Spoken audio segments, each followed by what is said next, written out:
மகனே, மகளே, நீ பல நாட்களாக வேலைக்காக காத்திருக்கிறாய். உன் மனம் சோர்வடைந்திருப்பது எனக்கு தெரியும். ஆனால் இன்று நான் உன்னிடம் பேசுகிறேன். உன் நேரம் வந்துவிட்டது. நான் உனக்காக கதவை திறந்து விட்டேன். மகனே, மகளே, பல இடங்களில் வேலைக்காக முயற்சி செய்தாய். ஆனால் கதவுகள் மூடப்பட்டுள்ளன. உன் மனம் உடைந்தது. உன் கண்களில் கண்ணீர் தெரிகிறது. இயேசுவே, எனக்கு வேலை கிடைக்குமா என்று நீ என்னிடம் கேட்டாய். அந்த குரல் என் இதயத்தை தொட்டது. காலை இரவு ஜெபங்களில் நீ மனம் நொந்து அழுகையில் நான் உன் அருகே நின்றிருந்தேன். உன் துயரம் எனக்கு மறக்கவில்லை. நான் உன் கண்ணீரை காண்கிறேன். உன் நெஞ்சின் ஓசையை கேட்கிறேன். நீ நினைக்கிறாய், இயேசுவே ஏன் தாமதம்? ஆனால் நினைவில் கொள், என் பிள்ளையே, நான் ஒருபோதும் தாமதிப்பதில்லை. நான் சரியான நேரத்தில் செயல்படுகிறவன். நீ பார்க்காத இடத்தில் நான் கதவை திறந்திருக்கிறேன். விவிலியத்தில் எல்லாவற்றிற்கும் காலம் உண்டு. பிரசங்கி 3ஆம் அதிகாரம் 1ஆம் வசனம் கூறுவதைப் போல் அந்த வேலை வெறும் சம்பளம் அல்ல, அது உன் மரியாதையை மீட்டுக் கொடுக்கும் ஆசீர்வாதம். நீ சொல்கிறாய், என் நண்பர்கள் வேலைக்கு சென்று விட்டார்கள், நான் மட்டும் இன்னும் காத்திருக்கிறேன். ஆனாலும் ஒவ்வொருவருக்கும் நேரம் வேறுபடும். அவர்களின் நேரம் முன்னால் வந்தது. உன் நேரம் இனி தொடங்கப் போகிறது.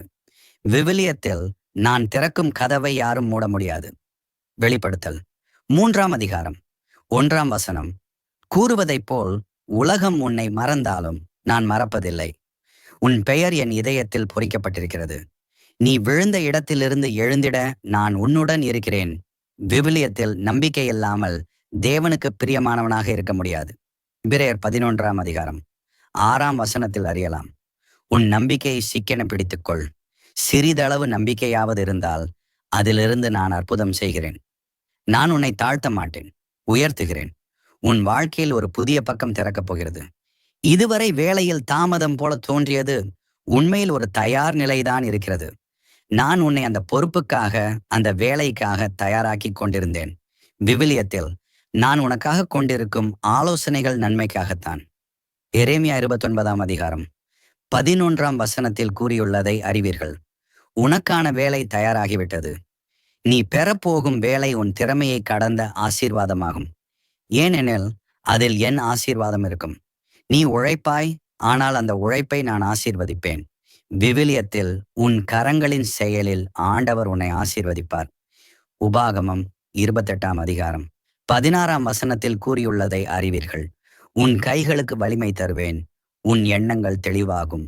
உன் மனம் அமைதியாகும். நான் சரியான பாதையில் போகவில்லையோ? நான் வேலைக்கான முயற்சி செய்யவில்லையோ? மகனே, மகளே என்று நீ சில சமயம் உன்னையே குற்றம் சாட்டுகிறாய். ஆனால் நினைவில் கொள், உன் பாதையை நான் அமைத்துக் கொண்டிருக்கிறேன். மூடிய கதவுகளை விட நான் புதிய கதவுகளை திறப்பேன். விவிலியத்தில் நீ ஆண்டவர் மேல் நம்பிக்கை வைப்பாயாகில் அவர் உன் பாதைகளை சரியாக்குவார். நீதிமொழிகள் 3ஆம் அதிகாரம் 6ஆம் வசனத்தில் சொல்லியுள்ளதை அறிவீர்கள். அமைதியும் நம்பிக்கையும் நிறைந்த கதவுகளை திறப்பேன். நான் உன்னை ஆசீர்வதிக்க காத்திருக்கிறேன். இன்னும் சில நாட்கள் ஜெபத்தில் நிலைத்திரு. உன் உதடுகளில் இயேசுவே, நீயே என் வழிகாட்டி என்று சொல்லிக்கொள். நான் உன் கதையை மாற்றுகிறேன். உன் பெயர் மகிமைப்படட்டும் என்று விரும்புகிறேன். இப்பொழுது உன் இதயத்தை எனக்கு கொடு. உன் அச்சம், உன் குழப்பம், உன் துக்கம் இவையெல்லாம் எனக்கு கொடு. நான் உனக்கு புதிய அமைதியான வேலை வாய்ப்பை கொடுப்பேன். விவிலியத்தில் சுமையை எல்லாம் ஆண்டவர் மேலிடு, அவர் உன்னை ஆதரிப்பார். சங்கீதம் 55ஆம் அதிகாரம் 22ஆம் வசனத்தில் கூறியுள்ளதை அறிவீர்கள். உன் கனவுகள் மீண்டும் உயிர் பெறட்டும். நான் உனக்காக திறக்கும் கதவு உனக்கே உரியது. நீ அதை பெறும்போது நீ சொல்வாய், இயேசுவே, இது உன் அற்புதம். ஆம், அதே மாதிரியே நான் செய்வேன். நீ விரக்தி அடைந்த இடத்திலே நான் உன்னை ஆசீர்வதிப்பேன். நீ மறக்கப்பட்ட இடத்திலே நான் உன்னை நினைவில் கொள்கிறேன். உன் பெயர் இன்னும் பல வாய்ப்புகளில் ஒலிக்கும். உன் வாழ்க்கையில் நிழல்கள் இருந்தாலும் நான் உனக்கான ஒளியாயிருப்பேன். வேலை இல்லாத காலம் உன்னை பலவீனப்படுத்தவில்லை, அது உன்னை வலிமை செய்தது. இப்போது உன் வேலைக்கான முயற்சிகள் ஆசீர்வதிக்கப்பட போகின்றன. நாளை ஒரு புதிய ஆரம்பம் உனக்கு வரும். உன் ஜெபம் கேட்கப்பட்டது. உன் நேரம் வந்துவிட்டது. நான் உன்னை வழிநடத்தி சரியான வேலை வாய்ப்பை தருவேன். உன் இதயம் அமைதியுடன் இருக்கட்டும். உன் முகத்தில் சிரிப்பு திரும்பட்டும். இன்னும் சில நாட்களில் நீ சாட்சியாக இருப்பாய்.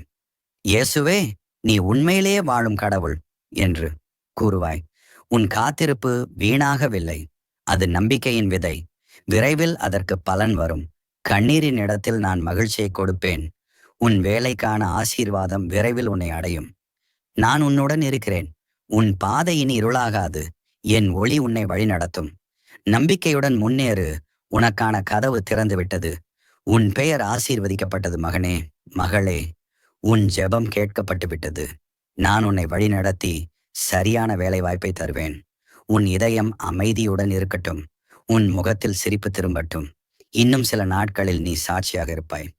இயேசுவே, நீ உண்மையிலேயே வாழும் கடவுள் என்று சொல்லுவாய். நம்பிக்கையுடன் இரு மகனே, மகளே.